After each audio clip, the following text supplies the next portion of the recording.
Hello and welcome to another edition of Sin with the Agile Uprising. We have completed 6 and we are on number 7, greed. And joining me today, Chris Murman and Jesper Ørting. Welcome, gentlemen. Nice to be here. Nice to be here indeed. We are covering some time zones. Chris is up early, Jasper's staying up late. I'm kind of We still That's have right. daylight here. A rousing discussion of celebrating national holidays in another country. Yes, like the Yeah, 4th that of July was in Denmark. All right, so we'll do the usual, the textbook definition, talk about how this shows up in our environments, the positives, the negatives, and then maybe the flip side. Chris, you always like a good definition. What is greed?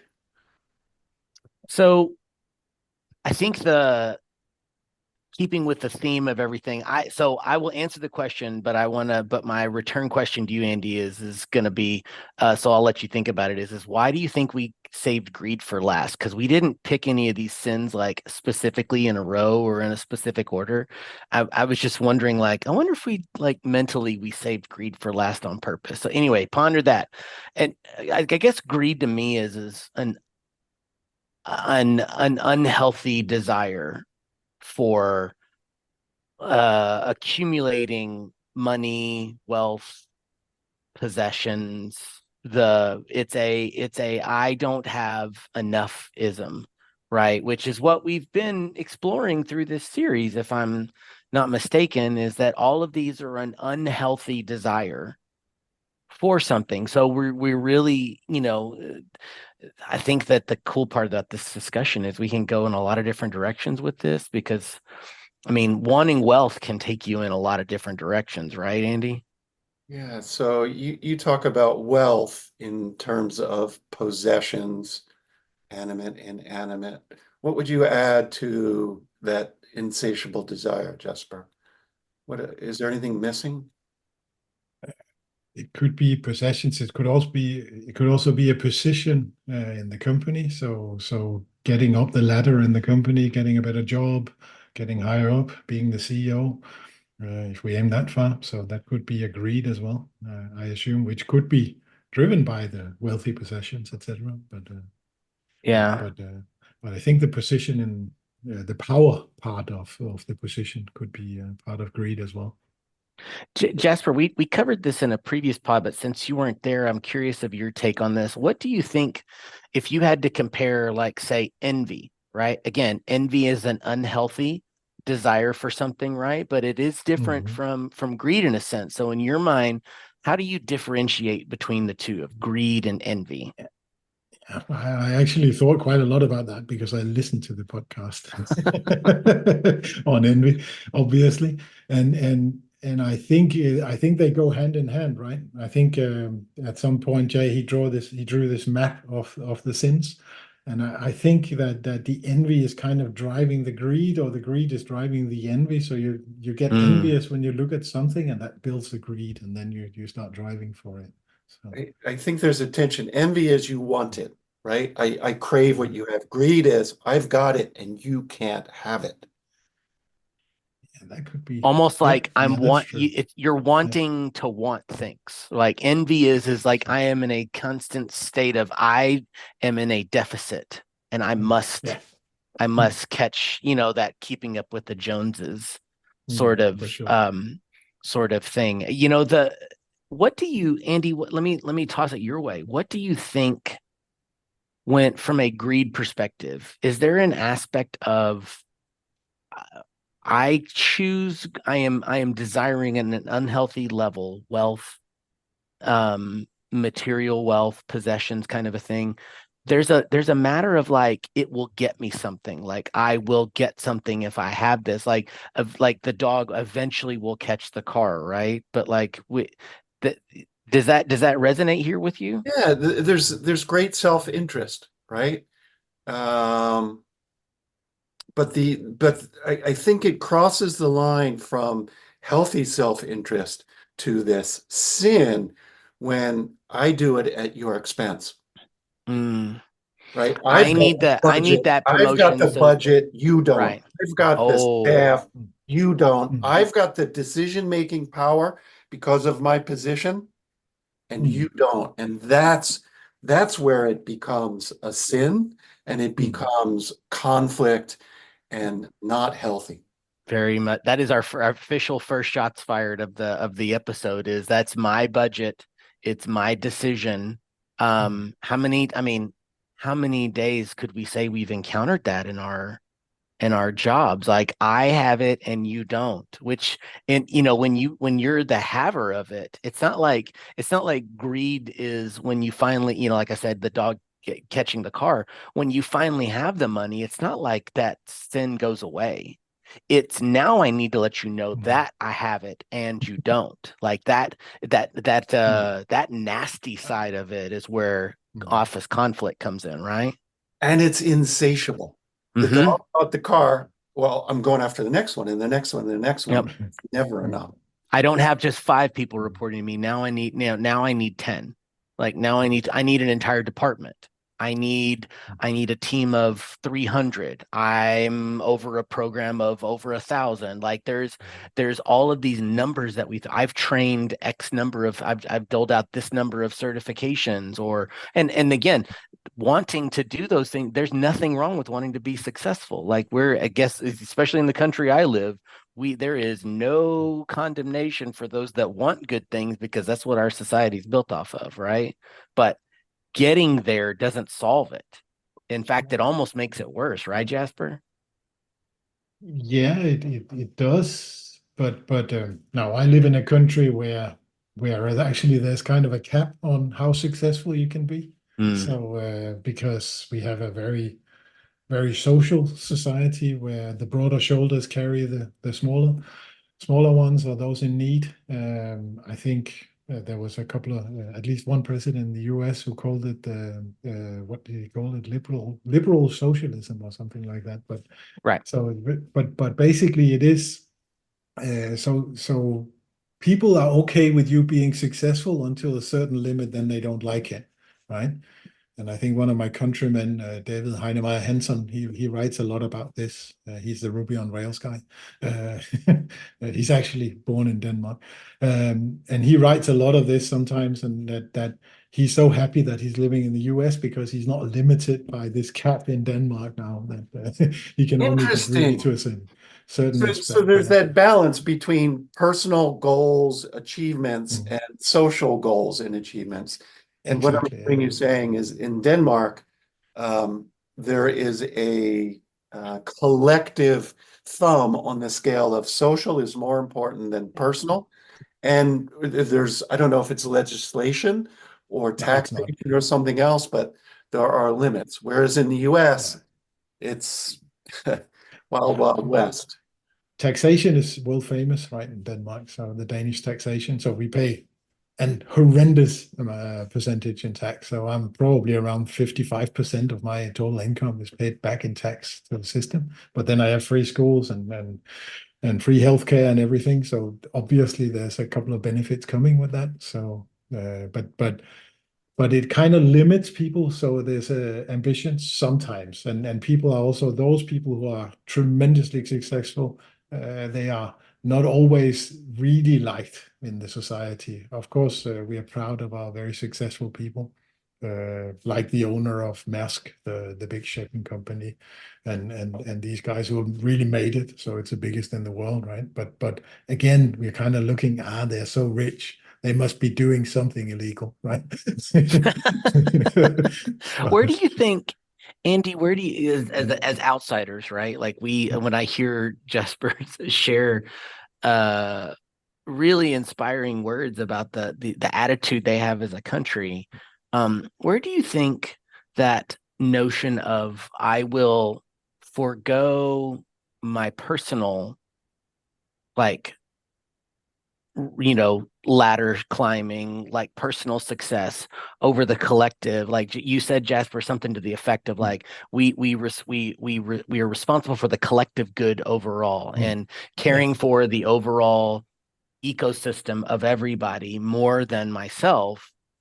I feel like that's where, again, he said there's a cap, right? There's a cap on how much you can make. So there is going to be a cap on your greed there, because you just literally can't get more to that. Like, Andy, where do you think that comes from?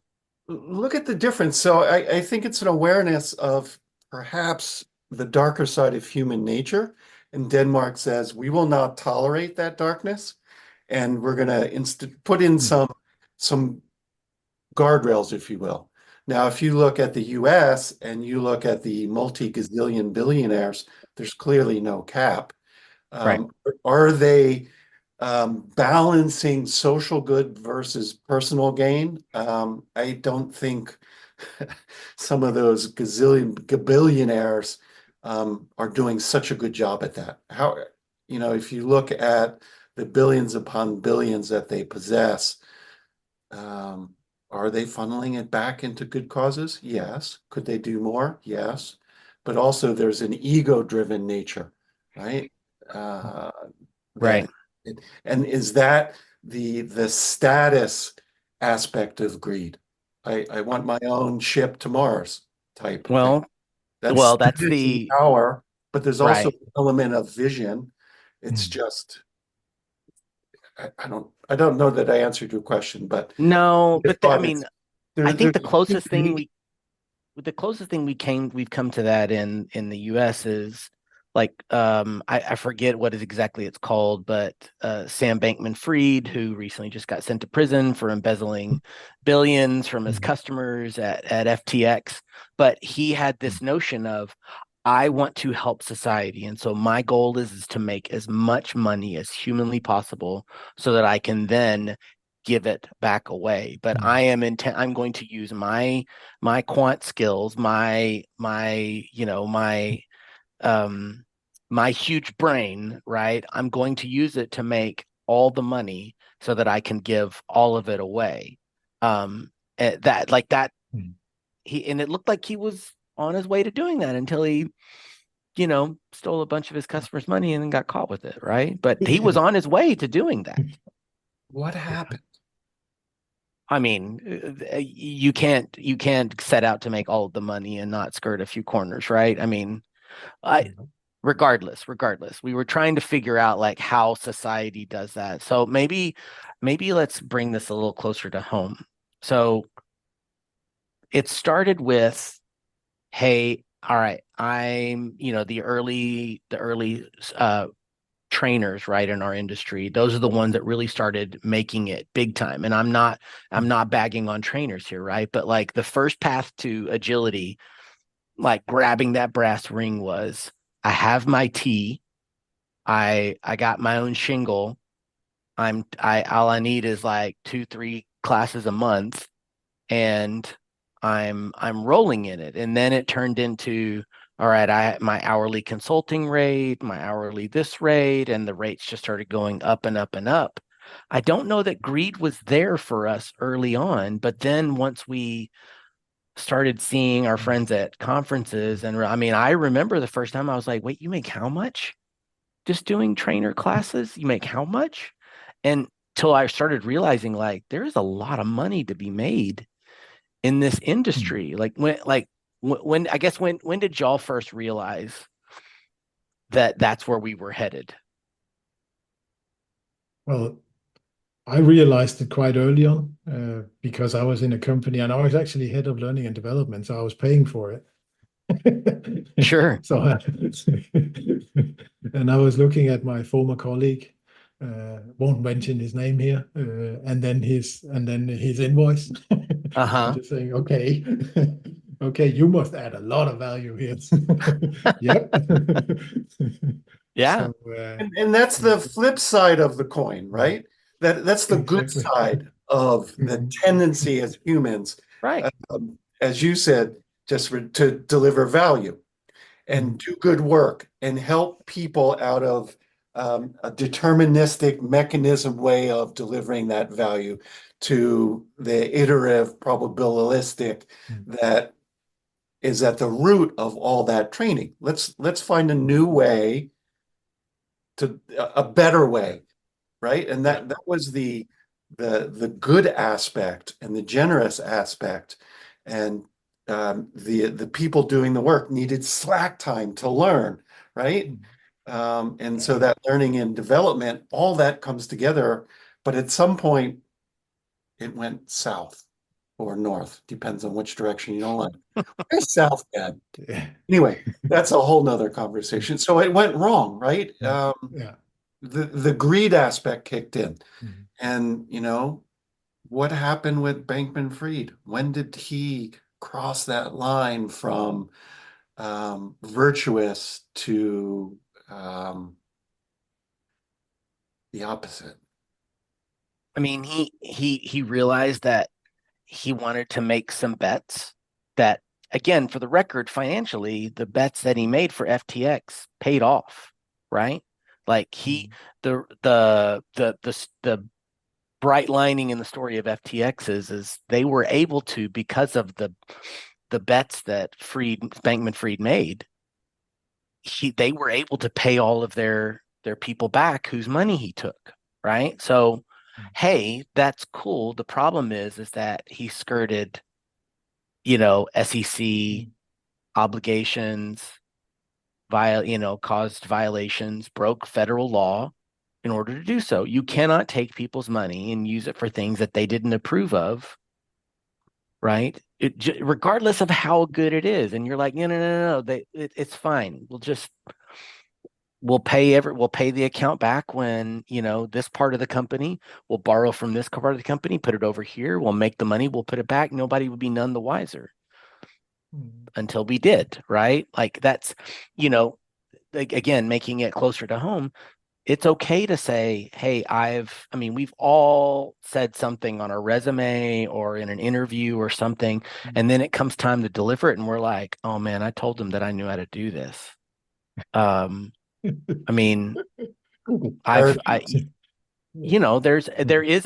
is a level of that we've all done, and we're taught just to say, yes, I can do that, and then figure it out along the way. But at some point in time, we have done a bit of a disservice to our industry by trying to take on efforts and to do things that we had no business doing.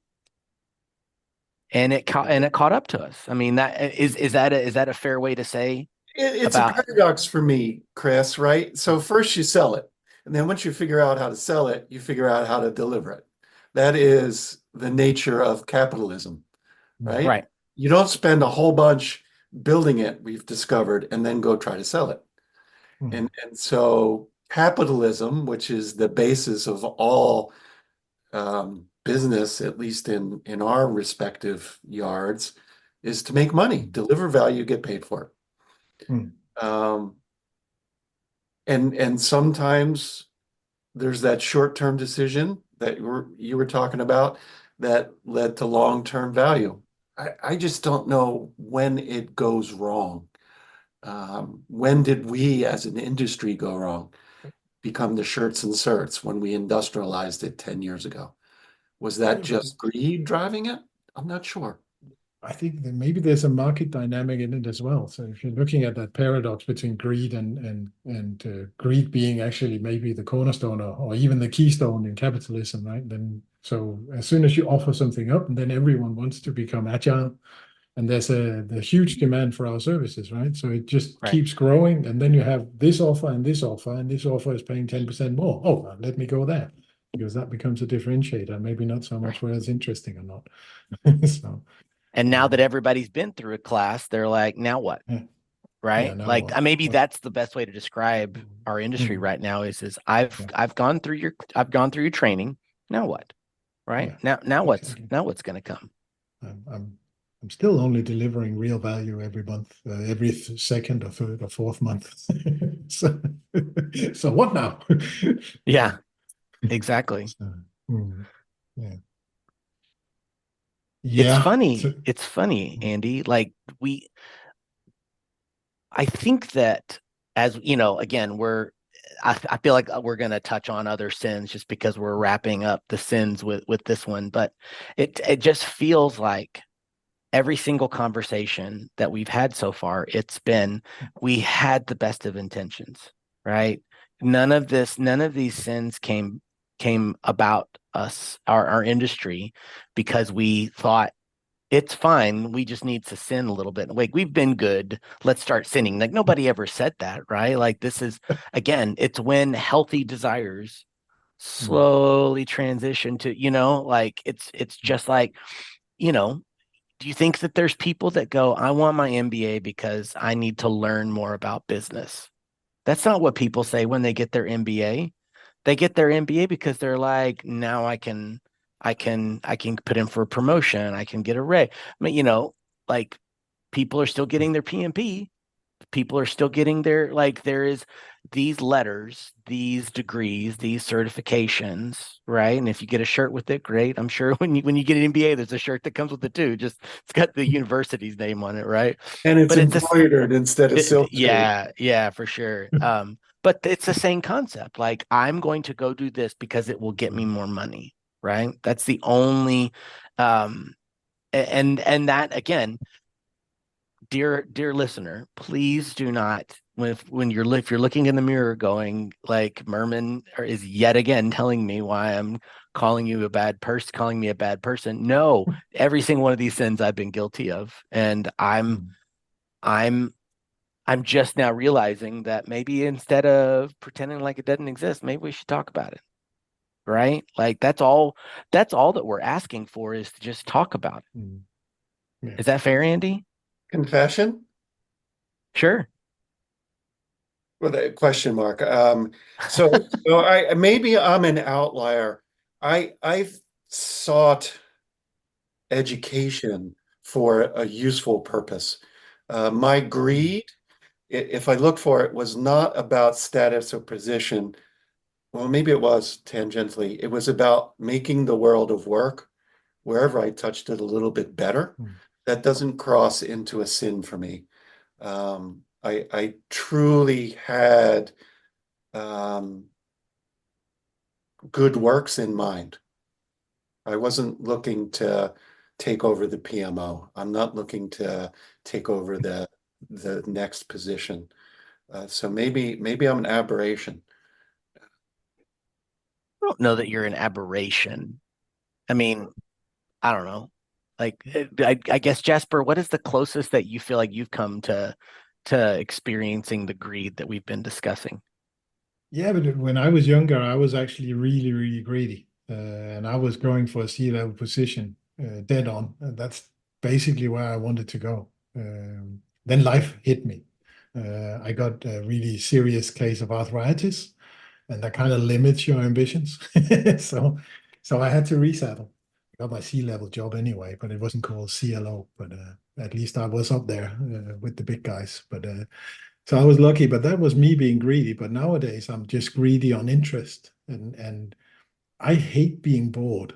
So I just go looking for work that's really, really interesting, where I get really challenged.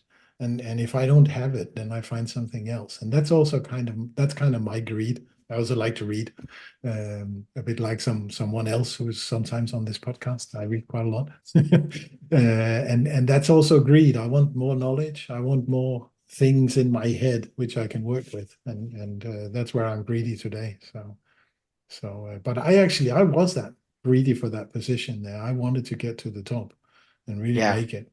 So I got a sniff from it. There But was then, definitely, it's been the time since I've known Andy. There was a position that when I got it, I remember saying to them, I have finally made it. Like, this position says I'm now somebody. Got it. I owned something. I got to it, and I could not have been more miserable in that position. A lot of reasons for that, ton of reasons for that have nothing to do with me, right? Like, the organization, still to this day, a lot of instability issues, a lot of budget concerns, a lot of misaligned expectations. Stop me if you've heard this before, people listening at home. Like if your company sounds like this, that's a lot of these companies, right? But my part was, I felt by being in this position, I was now at the big kids table. In my mind, I was always in search of what I felt like was my spot at the table, which comes from my childhood and my early 20s, and there's always a bit of childhood trauma in everything that we do, right? But thank you, therapy, I can at least admit it. But wanting that for the wrong reasons is definitely what is part of why I did not last there very long. And that's just what we have to experience sometimes. Yeah, that's true. It's not always, and the grass is not always greener at the neighbors. So when you get over there, it's a bit yellowish. There is no such thing as, I mean, I heard someone say it recently in a meeting. It was in reference to something else, but the metaphor is still prescient to me of like, there is no such thing as a green field anymore. And it may, in some ways, I mean, that's a bit cynical, right? To say there's literally no new ground to be plowed anywhere, right? Like, because that approach is a very fixed mindset, but it also can ground you to be like, hey, listen, like we're not playing in green fields or just levels of brown, right? So acknowledging that kind of pulls you away from this idea of like, I'm the savior, right? Yeah, but that's a nice feeling when you get to feel that I'm the savior. Oh my gosh. Oh my gosh. That is definitely in pride that we touched upon. And you know, it's problematic because throughout history, that position is temporary. All saviors end up in the same way. Yeah, exactly. Right? Yeah. Toppled eventually.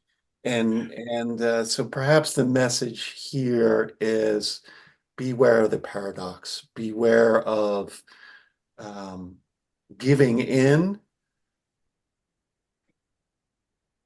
to that pressure. You know, we're in organizational change. Change can be good, but seeking position, power at the expense of social good, not a good thing. No. Good thing. And So it's a real fine balance, right? Because you want to do good, and you're really hungering to help out and to really get there, and then suddenly you tip over the scale and you start doing something which is probably not so healthy, just to get to that point where you really want to go, right? So it's a fine balance, I think. For sure. You opened up with why did we do greed last? I don't know that there's a reason.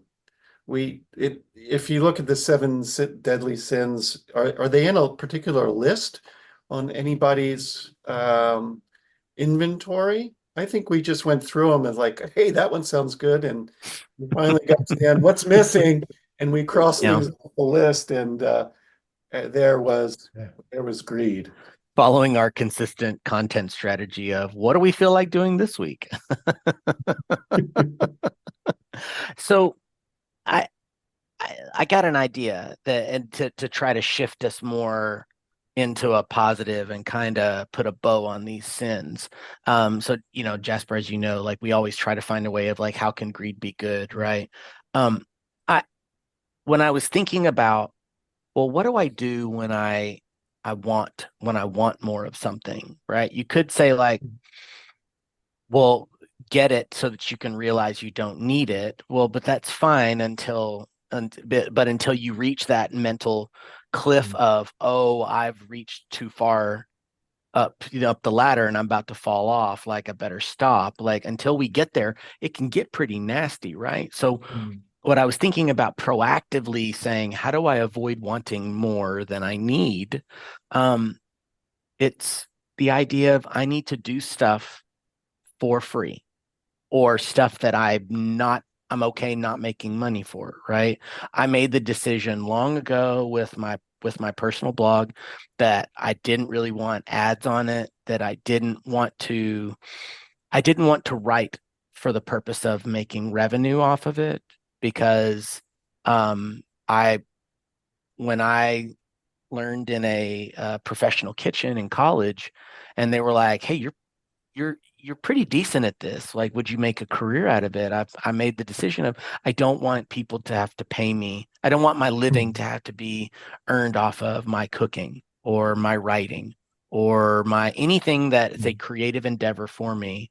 Like this podcast. I mean, Andy, we get a little bit of revenue from it, but it does not cover the amount of money that we as a group pay to keep this AU ship afloat, right? Like, this is not something we are doing I'm doing this for the love of the game, for lack of a better way to put it. Like, it almost, Full disclosure, we Yeah. make $25 a month on a good month on ad revenue. yep. I mean, Everything else comes out of our pocket. it's like 10 or 11 bucks, but a good month is 25, and that covers the hosting cost. It covers the occasional, go put down get the license for Opus clips, or Otter, Yep. or something else that drives us. Hey, can we make that a little bit easier? But what you're coming back to, Chris, in my mind, is the virtue, the counter action of greed is charity, giving it away, cooking and giving it away, writing and giving Right. it away, to others that can use it, and that is good. Yeah, like, there's so many movies that I could think of where somebody says some version of, if you're good at something, never give it away for free. Like, to quote the Joker in The Dark Knight, right? Like, the the I think that is where, like, saying, I'm not going to, and we all have our own personal boundaries, right? So, like, if you're a professional coach and that is how you make your money, if someone wants an hour of mentoring from you, yeah, it can sometimes feel a bit taxing to be like, oh my, I do this all day and now I need to do it for free.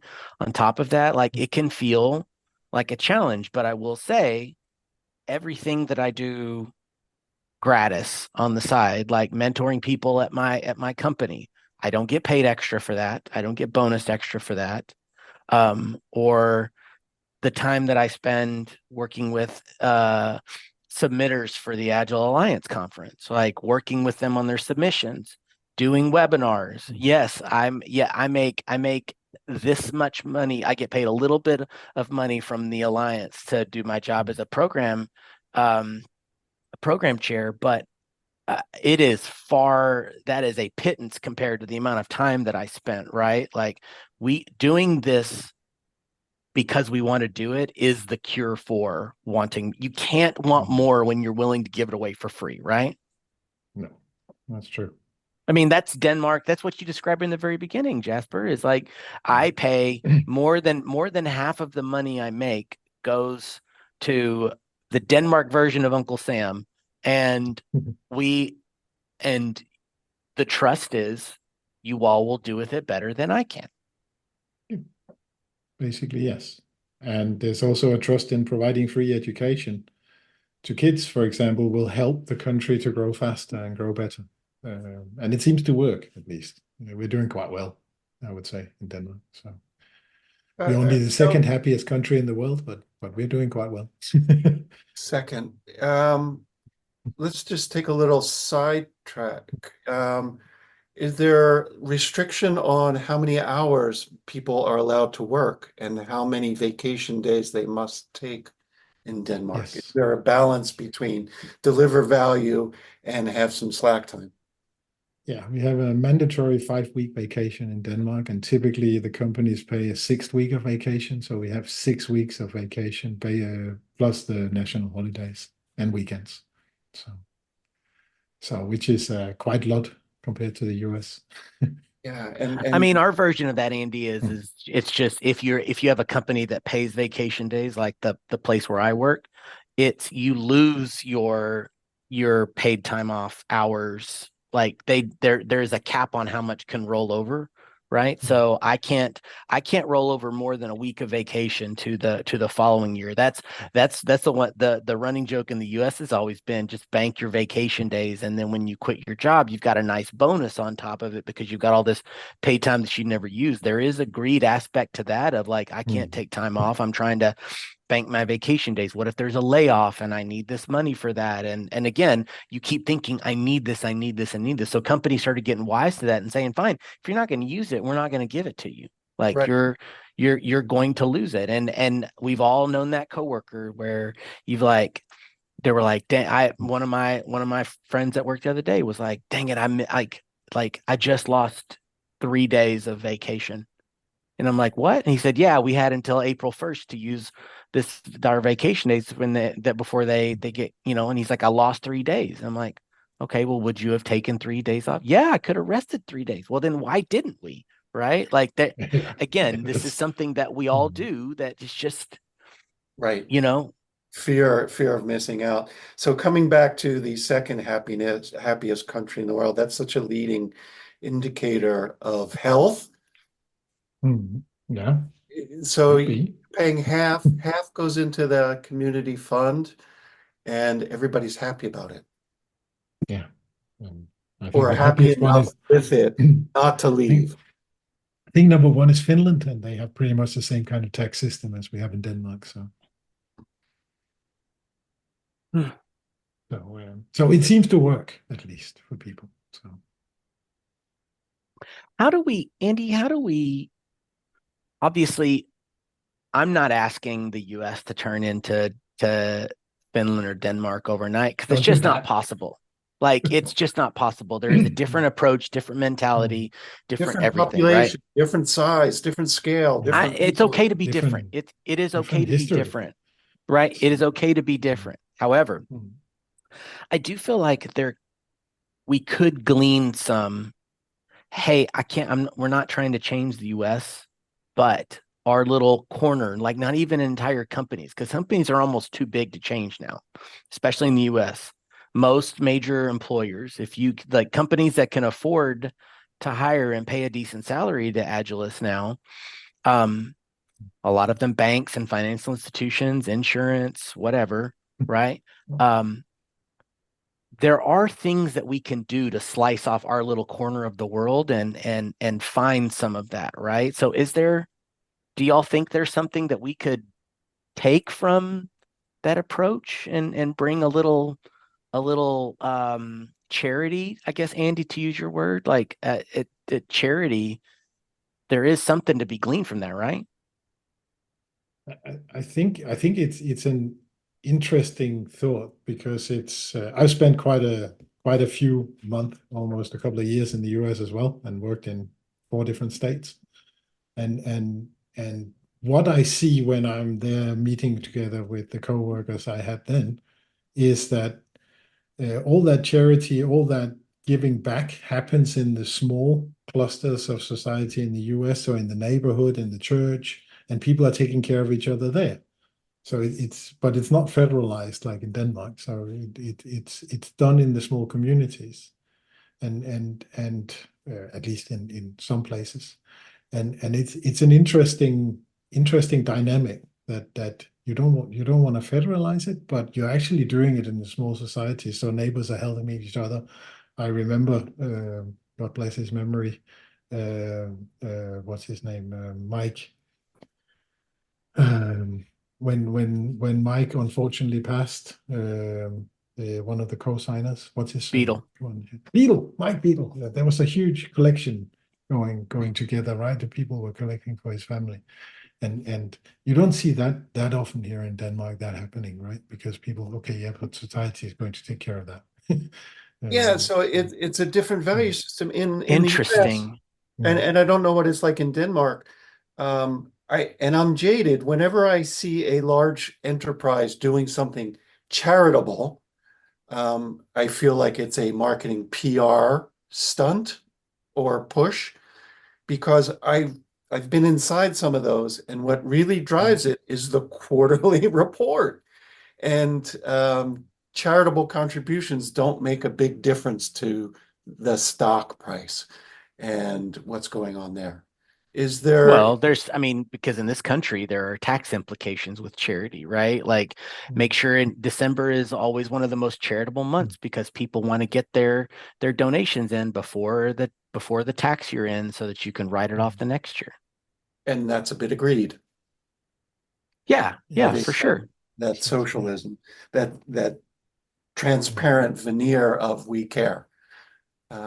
Whereas what I'm hearing in places like Denmark and Finland, no, it's expected that this happens because there's a cap on how much you can organizationally earn, personally earn. It gets run back into societal support.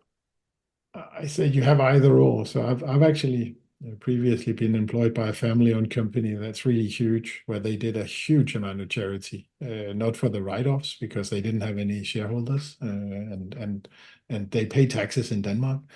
Sure. So, but they did it because they want actually to do good. They want to give back to the world, and it's really admirable the way they do it. But we also have other companies. So we just had a big scandal in Denmark with one company that polluted a river and almost a whole town. And then he filed for bankruptcy and just let go. And the guy is a billionaire, right? He has all the money in the world. He could clean up after himself, but he didn't want to do it. So you have both here as well. It's good to know the human condition is alive and well in other countries. Yeah, and it continues. So, Gentlemen, anything else to add? Thoughts that we didn't cover? I really think that I mean, again, there's a lot of, I mean, this is now our 7th podcast this year where it feels negative, but again, every single one of these podcasts, I do want to make clear, like, some of these things, there is healthy amounts of wanting to achieve, right? It is a very human thing to say, I want to provide for my family. I want my kids to have everything that they need. I want to, I would love it if I could pay for my kids' college. I don't know that I'm going to be able to pay for all of it, but I'm going to try to pay for it as much as like that is a loving, caring thing to do it. But again, the desire to step on and step over to get it and not being willing to give of myself to it, like give something of greater, something of importance to me. Like there's something that feels good about giving $5 to someone on the streets, right? Are you going to really change the world? No. But again, that $5 wasn't just about that one person, right? It's also about you and your heart wanting to not hold on to everything, to just to have strong beliefs lightly held, right? Same thing with your money. It's okay to want your money as long as you lightly hold on to it. Be willing to share, be willing to buy lunch, be willing to that you don't need an expense report for. Be willing to spend your time when your money is per hour, give some of your time away. Like give some to someone who needs it, because if you've got any experience whatsoever, like it's going to be valuable and helpful to somebody else. Like that, you don't need recognition, payment, reward for doing everything, right? No, I agree. And I'm at a point in my life and my career where I have enough. Wish I had double. That would be nice. Sure. But it ain't going to happen. So I'm going to live within what I've got. I don't need more. And my next bit of journey is finding a way to give back.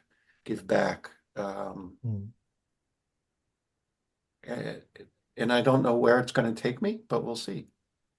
Yeah. Closing thoughts, Jesper? I know you're also in a transition. Yeah, I am. New ground. It's more professional transition, I guess. I also found a couple of courses where I'm giving back one way or the other. So I'm helping to grow guide dogs for the blind, for example. And then I get these real cool calendars with small puppies on, and they're really cute. But it's good to give because it's a worthy cause and it's really expensive to train a dog for guiding a blind person. Sure. So that's one of the causes that I support, and I think I'm also at a stage in life where I probably have enough. So I don't necessarily need to pursue more, but my greed for knowledge and my greed for interesting stuff is still pushing me to try and do something which adds value as well, or find new jobs, new interesting things. So I think we should. It's again, I think it's a balance. We need to be greedy in some form, but we should always be aware that we are not stepping on other people, for sure. So be greedy for things that don't reward us. Yeah. See gluttony. Or reward us financially. Right. See gluttony. I think what I know about you, sir, is you have a healthy appetite for those things. And maybe it's semantics. I don't see you even close to crossing the line of greed with your appetite for knowledge. Same for you, Chris. Who wants to land the plane today? We're coming up on the end. I'll do it. This series was the brainchild of our buddy Mr. Leff and myself. So I am hopeful that we are not done talking about things that seem not great but can be turned for good. We had discussed discussing the virtues of life, and maybe they're not as all that they're cracked up to be, and in this notion of we just live in a world of grays, as my shirt says, that we are just various shades of gray in life and not black and white. So I like exploring these things that seem good but they're not so great, seem bad but they're not so terrible. I like this discussion because the grays are where we really find nuance in life, and that's inspiring to me. So I'm thankful that everybody that has listened. We've had a lot of cool comments on our Discord. So if you're not on our Discord, please join us. Doesn't cost you a single thing, and you get to troll me for free. Doesn't cost you a single dollar to make fun of my accent at all. And if you feel like making fun of the Eagles in a few months, please join the Discord, because they're going to be terrible again. And shots fired. Yeah, absolutely. And I'm not covering up for the fact that my team's going to suck at all. But I really appreciate everybody participating. And for folks like Jesper and Claudia, who have kind of tagged in on the side a little bit to come help us with it, that are participating in the conversation about it. Because again, all the fun about these podcasts is in the nuance and in the conversation afterwards. So please find us on Discord. Yes, we do have a Patreon, but I guarantee you're not going to be the biggest contributor to it. So the board are the biggest contributors to our own Patreon, so we can pay our bills. So anyways, on behalf of Andy, on behalf of Jesper and the rest of the crew that have done the 7 deadly sins of transformation, this is Chris Murman, Agile Uprising. Bye.